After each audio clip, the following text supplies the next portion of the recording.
Hello दोस्तों, मेरे channel में आप सभी की स्वागत है। आखिरी इस वीडियो के माध्यम से जो कि जीके और जीएस का जो कि प्रश्न जो कि करवाने वाले हैं, जो कि सभी एग्जाम के लिए इम्पोर्टेंट रहने वाला है।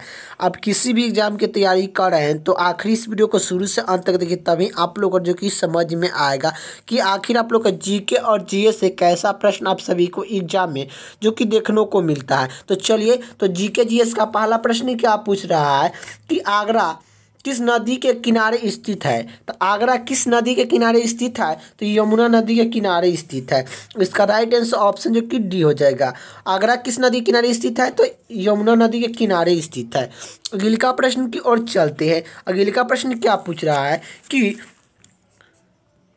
जमशेदपुर किस नदी के तट पर स्थित है? तो जमशेदपुर किस नदी के तट पर स्थित है? तो स्वर्ग रेखा नदी के तट पर स्थित है। जमशेदपुर किस नदी के तट पर स्थित है? तो स्वर्ग रेखा नदी के तट पर स्थित है। इसका राइट आंसर ऑप्शन जो कि ए हो जाएगा। अगले का प्रश्न की ओर चलते हैं। अगले का प्रश्न क्या पूछ रहा है? नासिक किस नदी के तट पर स्थित है? तो नासिक किस नदी के तट पर स्थित है? तो गोदावरी नदी के तट पर स्थित है। इसका राइट आंसर ऑप्शन जो कि बी हो जाएगा। अगले का प्रश्न की ओर चलते हैं। अगले का प्रश्न क्या पूछ रहा है? रेलवे भारतीय के संविधान में कौन सा सूची के लिस्ट में आता है? तो रेलवे भारत के संविधान में कौन सी लिस्ट के सूची में आता है? तो रेलवे भारत के संविधान के कौन सी सूची के लिस्ट में आता है? तो यह जो कि केंद्र सरकार के सूची के लिस्ट में रेलवे जो कि आता है। तो भारत रेलवे कौन सा लिस्ट में के सूची में आता है? तो रेलवे जो कि कौन सा सूची के लिस्ट में आता है? तो यह केंद्र सरकार के सूची में जो कि आता है। इसका राइट आंसर ऑप्शन जो कि बी हो जाएगा। अगले का प्रश्न की ओर चलते हैं। अगले का प्रश्न क्या पूछ रहा है? निम्नलिखित में से कौन सा विषय समर्था सूची में है? तो निम्नलिखित में से कौन सा विषय समर्था सूची में है? तो शिक्षा एक समर्था सूची का विषय है। इसका राइट आंसर ऑप्शन जो कि सी हो जाएगा। यही बात करें रक्षा जो कि कौन सा सूची का विषय है? तो यह संघ सूची का विषय है। रक्षा कैसा सूची का विषय है? तो संघ सूची का विषय है। यही बात करें कि कृषि कौन सा सूची का विषय है? कृषि जो कि एक राज्य सूची का जो कि विषय है। कृषि एक राज्य सूची का जो कि विषय है। यही बात करें पुलिस कैसा सूची का विषय है? तो एक राज्य सूची का विषय है। पुलिस और कृषि एक राज्य सूची का विषय है, लेकिन रक्षा जो कि समर्था सूची का विषय है। और संघ सूची का विषय, समर्था सूची नहीं, संघ सूची का विषय है। समर्था सूची का विषय कौन सा है? तो शिक्षा जो कि एक समर्था सूची का विषय है। अगले का प्रश्न की ओर चलते हैं। अगले का प्रश्न क्या पूछ रहा है? राज्य सूची से हटकर समर्था सूची में लाया गया है। तो राज्य सूची से हटकर समर्था सूची में लाया गया है। तो वन को पहले जो कि राज्य सूची का विषय था, यह हटाकर अब समर्था सूची का विषय में लाया गया है। इसका राइट आंसर ऑप्शन जो कि सी हो जाएगा, वन। अगले का प्रश्न की ओर चलते हैं। अगले का प्रश्न क्या पूछ रहा है? अगले का प्रश्न ए पूछ रहा है निम्नलिखित में कौन सा विषय राज्य सूची का विषय में सम्मिलित नहीं है?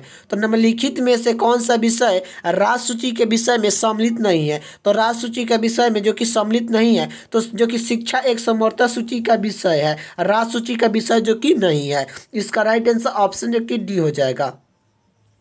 अगले का प्रश्न की ओर चलते हैं। अगले का प्रश्न क्या पूछ रहा है? निम्नलिखित में से कौन समर्था सूची में है? तो निम्नलिखित में से कौन सा समर्था सूची में है? तो यह जो कि शिक्षा एक समर्था सूची का विषय में है। अगले का प्रश्न की ओर चलते हैं। अगले का प्रश्न क्या पूछ रहा है? अगले का प्रश्न ए पूछ रहा है कि निम्नलिखित में से कौन राज्य सूची का विषय नहीं है? तो निम्नलिखित में से कौन राज्य सूची का विषय नहीं है? तो सुरक्षा राज्य सूची का विषय नहीं है। तो निम्नलिखित में से कौन राज्य सूची का विषय नहीं है? तो सुरक्षा राज्य सूची का विषय नहीं है। लेकिन कृषि और जो कि जेल, कृषि और सिंचाई, यह तीनों क्या है? तीनों एक राज्य सूची का जो कि विषय है। यह तीनों क्या है? एक राज्य सूची का विषय है। कृषि, जेल और सिंचाई एक राज्य सूची का विषय है। इसका राइट आंसर ऑप्शन जो कि ए हो जाएगा। सुरक्षा जो कि राज्य सूची का विषय नहीं है। अगले का प्रश्न की ओर चलते हैं। अगले का प्रश्न क्या पूछ रहा है? भारतीय संविधान के कौन सा अनुच्छेद में प्रेस की स्वतंत्रता दी गई है? तो यह अनुच्छेद जो कि 19 के आई में जो कि दिया गया है। इसका राइट आंसर ऑप्शन जो कि बी हो जाएगा। अगले का प्रश्न क्या पूछ रहा है कि भारत के महान्यायवादी को नियुक्ति संबंधित कौन सा अनुच्छेद है। तो भारत के महान्यायवादी को नियुक्ति संबंधित कौन सा अनुच्छेद है। तो अनुच्छेद जो कि 76 है। अनुच्छेद जो कि 76 है। इसका राइट आंसर ऑप्शन जो कि बी हो जाएगा। यही बात करें कि भारत के महान्यायवादी की नियुक्ति कौन करता है। तो राष्ट्रपति करते हैं। कौन करते हैं। तो महान्यायवादी का नियुक्ति कौन करते हैं। तो राष्ट्रपति करते हैं। ये भी आप लोग को याद होना चाहिए। तो अगले का प्रश्न की ओर चलते हैं। अगले का प्रश्न क्या पूछ रहा है। राष्ट्रपति संविधान के कौन सा अनुच्छेद के अंतर्गत में लोकसभा को भंग कर सकते हैं। राष्ट्रपति संविधान के किस अनुच्छेद के अंतर्गत में लोकसभा को भंग कर सकते हैं। तो अनुच्छेद 85 के अंतर्गत में। अनुच्छेद 85 के अंतर्गत में जो कि भंग कर सकते हैं। इसका राइट आंसर ऑप्शन जो कि डी हो जाएगा। अगले का प्रश्न की ओर चलते हैं। अगले का प्रश्न क्या पूछ रहा है। वेद की ओर लौटो यह नारा किसने दिया था। वेद की ओर लौटो यह नारा किसने दिया था। तो यह जो कि स्वामी दयानंद सरस्वती ने जो कि दिए थे। वेद की ओर लौटो यह नारा किसने दिया था। स्वामी दयानंद सरस्वती ने जो कि दिए थे। इसका राइट आंसर ऑप्शन जो कि ए हो जाएगा। अगले का प्रश्न की ओर चलते हैं। अगले का प्रश्न क्या पूछ रहा है कि मोहम्मद गजनी ने भारत पर कितना बार आक्रमण किया। तो मोहम्मद गजनी ने भारत पर कितना बार आक्रमण किया। तो ये जो कि 17 बार जो कि आक्रमण किए थे। इसका राइट आंसर ऑप्शन जो कि ए हो जाएगा। अगले का प्रश्न की ओर चलते हैं। अगले का प्रश्न क्या पूछ रहा है। लोधी वंश का अंतिम शासक कौन था। तो लोधी वंश के अंतिम शासक जो कि कौन था। तो लोधी वंश के अंतिम शासक कौन था। तो इब्राहिम लोधी था। लोधी वंश के अंतिम शासक कौन था। तो इब्राहिम लोधी था। इसका राइट आंसर ऑप्शन जो कि डी हो जाएगा। अगले का प्रश्न की ओर चलते हैं। अगले का प्रश्न क्या पूछ रहा है। लोधी वंश के संस्थापक कौन था। तो लोधी वंश के संस्थापक कौन था। तो बल्लो लोधी था। इसका राइट आंसर ऑप्शन जो कि सी हो जाएगा। अगले का प्रश्न की ओर चलते हैं। अगले का प्रश्न क्या पूछ रहा है। आगरा नगर की स्थापना किसके द्वारा की गई थी। तो आगरा नगर की स्थापना किसके द्वारा की गई थी। तो आप लोग को बताना है। तो आगरा नगर की स्थापना किसके द्वारा की गई थी। तो सिकंदर लोधी के द्वारा आगरा नगर की स्थापना जो कि किया गया था। इसका राइट आंसर ऑप्शन जो कि ए हो जाएगा। अगले का प्रश्न की ओर चलते हैं। अगले का प्रश्न क्या पूछ रहा है कि भारत में जो कि कर्क रेखा भारत के कितने राष्ट्र से होकर गुजरता है। तो कर्क रेखा भारत के कितने राष्ट्र से होकर गुजरता है। तो 8 राष्ट्र से होकर गुजरता है। कर्क रेखा भारत के 8 राष्ट्र से होकर गुजरता है। और इसका आप लोग को याद होना चाहिए। अगले का प्रश्न की ओर चलते हैं। अगले का प्रश्न क्या पूछ रहा है। नंद वंश के अंतिम सम्राट कौन थे। तो नंद वंश के अंतिम सम्राट कौन थे। तो यह धानानंद थे। नंद वंश के अंतिम सम्राट कौन थे। तो धानानंद। इसका राइट आंसर ऑप्शन जो कि सी हो जाएगा। अगले का प्रश्न की ओर चलते हैं। अगले का प्रश्न क्या पूछ रहा है कि मेगास्थनी किसका राजदूत था। तो मेगास्थनी किसका राजदूत था। तो यह किसका राजदूत था। तो सेलूकस के था। मेगास्थनी किसका राजदूत था। तो सेलूकस के था। और यह किसके दरबार में रहता था। तो यह चंद्रगुप्त मौर्य के दरबार में जो कि रहता था। ये भी आप लोग को याद होना चाहिए।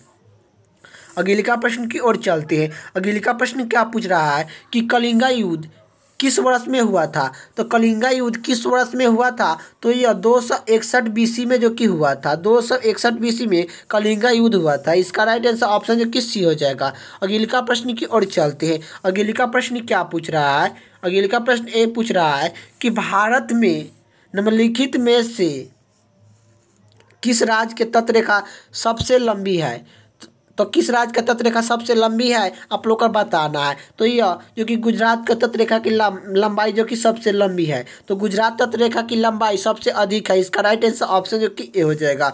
अगले का प्रश्न की ओर चलते हैं। अगले का प्रश्न क्या पूछ रहा है कि भारत की पूर्व से पश्चिम तक की लंबाई कितनी है। तो भारत की पूर्व से पश्चिम तक की लंबाई कितनी है। तो 2933 किलोमीटर।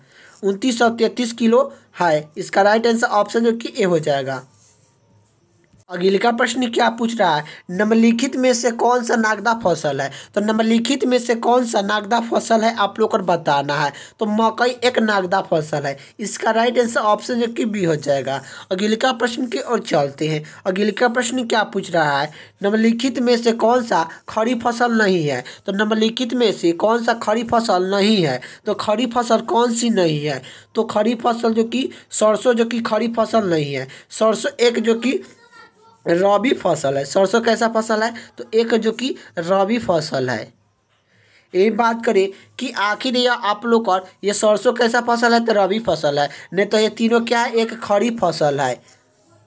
अगले का प्रश्न की ओर चलते हैं। अगले का प्रश्न क्या पूछ रहा है, निम्नलिखित में से खरीफ फसल कौन सी है। तो निम्नलिखित में से खरीफ फसल कौन सी है, तो चावल एक खरीफ फसल है, लेकिन जौ गेहूँ सरसों ये सब क्या है, तो एक जो कि रबी फसल है। कैसा फसल है, एक रबी फसल है। ये तीनों क्या है, एक रबी फसल है। अगले का प्रश्न की ओर चलते हैं। अगले का प्रश्न क्या पूछ रहा है कि 1897 का विद्रोह कहाँ से शुरुआत हुआ। तो 1897 का विद्रोह कहाँ से शुरुआत हुआ। तो 1897 का विद्रोह कहाँ से शुरुआत हुआ, तो मेरठ से हुआ था। कब हुआ था, 10 मई 1897, 10 मई 1897 ईस्वी को जो कि मेरठ से स्टार्ट जो कि हुआ था। मेरठ इसका राइट आंसर हो जाएगा, मेरठ। अगले का प्रश्न क्या पूछ रहा है कि इनकलाब जिंदाबाद का नारा किसने दिया। तो इनकलाब जिंदाबाद के नारा किसने दिया, तो भगत सिंह ने इनकलाब जिंदाबाद के जो कि नारा दिए थे। और इनकलाब जिंदाबाद के नारा जो कि भगत सिंह दिए थे, इनकलाब जिंदाबाद के नारा किसने दिया था, भगत सिंह ने जो कि दिए थे। इसका राइट आंसर ऑप्शन जो कि सी हो जाएगा। और सुभाष चंद्र बोस कौन कौन से नारा दिए हैं, जो कि जय हिंद का नारा किसने दिया है, जय हिंद का नारा किसने दिया है, तो जय हिंद का नारा सुभाष चंद्र बोस ने जय हिंद का नारा दिए है। और दिल्ली चलो, क्या दिल्ली चलो, क्या दिल्ली चलो के नारा किसने दिया है, तो दिल्ली चलो के नारा किसने दिया है, दिल्ली चलो के नारा जो कि सुभाष चंद्र बोस ने जो कि दिए हैं। तू मुझे खून दो मैं तुझे आज़ादी दूंगा, ये नारा किसने दिया है, तो सुभाष चंद्र बोस ने जो कि दिए हैं। 3 गो नारा जो कि सुभाष चंद्र बोस ने दिए हैं कि तू मुझे खून दो मैं तुझे आज़ादी दूंगा, ये नारा सुभाष चंद्र बोस ने दिए है। जय हिंद का नारा किसने दिया है, सुभाष चंद्र बोस ने दिया है। दिल्ली चलो के नारा किसने दिया है, तो सुभाष चंद्र बोस ने जो कि दिए हैं। और महात्मा गांधी करो या मरो का जो कि नारा दिए हैं, करो या मरो के जो कि नारा महात्मा गांधी जो कि दिए हैं। करो या मरो का नारा किसने दिया है, महात्मा गांधी ने दिए हैं। और यही जो कि दिए हैं। और सुभाष चंद्र बोस जो कि इनकलाब जिंदाबाद का नारा किसने दिया है, सुभाष चंद्र बोस जो कि यह जो कि कौन सा नारा दिया है, जय हिंद का नारा दिए हैं। और इनकलाब जिंदाबाद का नारा जो कि भगत सिंह ने दिए हैं। तो इनकलाब जिंदाबाद का नारा किसने दिया है, तो भगत सिंह ने दिया है। इसका राइट आंसर ऑप्शन जो कि सी हो जाएगा। और यही पूछेगा कि सबसे कम समय तक फांसी पर किसे चढ़ा दिया गया है, तो खुदीराम बोस को जो कि चढ़ा दिया गया। 18 वर्ष के थे तो इसके जो कि फांसी के साजा जो कि सुना दिया गया है। 18 वर्ष की आयु में खुदीराम बोस को जो कि फांसी का साजा दे दिया गया है। और सबसे कम समय जो कि सबसे कम उम्र के साजा किसे दिया गया है, खुदीराम बोस को जो कि दिया गया है। अगले का प्रश्न की ओर चलते हैं। अगले का प्रश्न क्या पूछ रहा है, भारत की आज़ाद के समय कांग्रेस की अध्यक्षता कौन किए थे। तो भारत के आज़ाद के समय कांग्रेस की अध्यक्षता कौन किए थे, तो जेपी कृपलानी ने जो कि किए थे। जेपी कृपलानी ने भारत की आज़ाद के समय कांग्रेस की अध्यक्षता जो कि किए थे। इसका राइट आंसर ऑप्शन जो कि डी हो जाएगा। अगले का प्रश्न क्या पूछ रहा है, इंद्रधनुष में कितने रंग दिखाई देता है। तो इंद्रधनुष में कितने रंग दिखाई देता है, तो 7 रंग जो कि दिखाई देता है। इसका राइट आंसर ऑप्शन जो कि ए हो जाएगा। अगले का प्रश्न की ओर चलते हैं। जो कि 3 मूल रंग है, तो 3 मूल रंग है, तो लाल हरा नीला, ये 3 जो कि मूल रंग है। इसका राइट आंसर ऑप्शन जो कि सी हो जाएगा। अगले का प्रश्न की ओर चलते हैं। अगले का प्रश्न क्या पूछ रहा है, निम्नलिखित में से कौन सा प्राथमिक रंग नहीं है। तो निम्नलिखित में से कौन सा प्राथमिक रंग नहीं है, तो यह पीला प्राथमिक रंग नहीं है, लेकिन लाल हरा नीला, क्या ये तीनों क्या है, एक जो कि प्राथमिक रंग है। लेकिन यह जो कि पीला प्राथमिक रंग नहीं है, लेकिन लाल हरा नीला ये तीनों क्या है, एक प्राथमिक रंग है। तो इसका राइट आंसर ऑप्शन जो कि डी हो जाएगा। अगले का प्रश्न की ओर चलते हैं। अगले का प्रश्न क्या पूछ रहा है कि किस कारण आकाश का रंग नीला दिखाई पड़ता है। तो किस कारण आकाश का रंग नीला जो कि दिखाई देता है, तो किस कारण आकाश का रंग नीला दिखाई देता है, तो यह परिकरण के कारण जो कि दिखाई देता है। इसका राइट आंसर ऑप्शन जो कि सी हो जाएगा। अगले का प्रश्न की ओर चलते हैं। अगले का प्रश्न क्या पूछ रहा है, प्रकाश का वेग अधिक होता है। तो प्रकाश का वेग अधिक होता है निर्वात में जो कि होता है। प्रकाश का वेग अधिक होता है तो निर्वात में जो कि होता है। इसका राइट आंसर ऑप्शन जो कि सी हो जाएगा। जो कि कार्बन किस में होता है, तो कार्बन जो कि किस में होता है, कार्बन जो कि किस में होता है, तो हीरा में सबसे ज़्यादा जो कि कार्बन होता है। ये भी आप लोग को याद होना चाहिए। और हीरा जो कि सबसे कठोर पदार्थ है, सबसे कठोर पदार्थ कौन सा है, तो हीरा है। हीरा जो कि सबसे कठोर पदार्थ है और हीरा का चमकना प्रकाश का पुनः परिवर्तन के कारण जो कि होता है। अगले का प्रश्न की ओर चलते हैं। अगले का प्रश्न क्या पूछ रहा है, कार्यालय का मात्रक क्या है, तो कार्यालय का मात्रक क्या है, तो जूल है। जूल है, आप लोग को याद होना चाहिए। कार्यालय का मात्रक क्या है, तो जूल है। जूल है, कार्यालय का मात्रक क्या है, तो जूल है। और कार्यालय किस किस का मात्रक होते हैं, तो कार्यालय का मात्रक जो कि जूल किसका होता है, तो कार्यालय हो गया। ऊर्जा का ऐसा मात्रक जो कि होता है, और उष्मीय का क्या, उष्मीय का ऐसा मात्रक जो कि होता है। ये सब का क्या होता है, तो जूल होता है, जूल। और जो कि बल का ऐसे मात्रक क्या होता है, बल का ऐसे मात्रक न्यूटन होता है। बल का ऐसे मात्रक न्यूटन होता है। शक्ति का ऐसे मात्रक क्या होता है, तो शक्ति का ऐसे मात्रक जो कि वाट होता है। शक्ति का ऐसे मात्रक वाट होता है। बल का ऐसे मात्रक न्यूटन होता है। कार्यालय एवं उष्मीय एवं ऊर्जा का ऐसे मात्रक जो कि जूल होता है। ये भी आप लोग को याद होना चाहिए। अगले का प्रश्न की ओर चलते हैं। अगले का प्रश्न क्या पूछ रहा है, प्रकाश वर्ष की मात्रक, प्रकाश वर्ष की मात्रक है, तो प्रकाश वर्ष की मात्रक है, दूरी है। इसका राइट आंसर ऑप्शन जो कि बी हो जाएगा। तो अगले का प्रश्न क्या पूछ रहा है, न्यूटन के पहला नियम को भी कहते हैं, तो को भी कहते हैं, तो न्यूटन का पहला नियम को भी कहते हैं, तो ये जड़त्व का नियम कहते हैं। न्यूटन का पहला नियम को क्या कहते हैं, तो जड़त्व का नियम जो कि कहते हैं। इसका राइट आंसर ऑप्शन जो कि बी हो जाएगा। अगले का प्रश्न की ओर चलते हैं। अगले का प्रश्न क्या पूछ रहा है, निम्नलिखित में से कौन सी एक सदिश राशि है, तो निम्नलिखित में से कौन सी एक सदिश राशि है, तो आप लोग को बताना है। तो सदिश राशि कौन सा है, तो वेग जो कि संवेग जो कि एक सदिश राशि है। संवेग एक जो कि एक सदिश राशि है। इसका राइट आंसर ऑप्शन जो कि ए हो जाएगा, संवेग।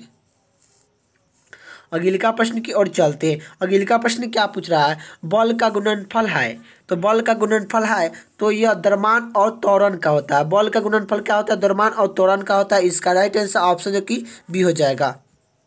अगले का प्रश्न क्या पूछ रहा है कि मानव शरीर में विटामिन ए का भंडार होता है, तो मानव शरीर में विटामिन ए का भंडार होता है, तो यह कहाँ होता है, तो यह यकृत में होता है। इसका राइट आंसर ऑप्शन जो कि सी हो जाएगा। अगले का प्रश्न की ओर चलते हैं। अगले का प्रश्न क्या पूछ रहा है, विटामिन ए की कमी से कौन सा रोग फैलता है, तो विटामिन ए की कमी से कौन सा रोग फैलता है, तो यह रतौंधी फैलता है। विटामिन बी के कमी से कौन सा रोग फैलता है, बेरी होता है। विटामिन जो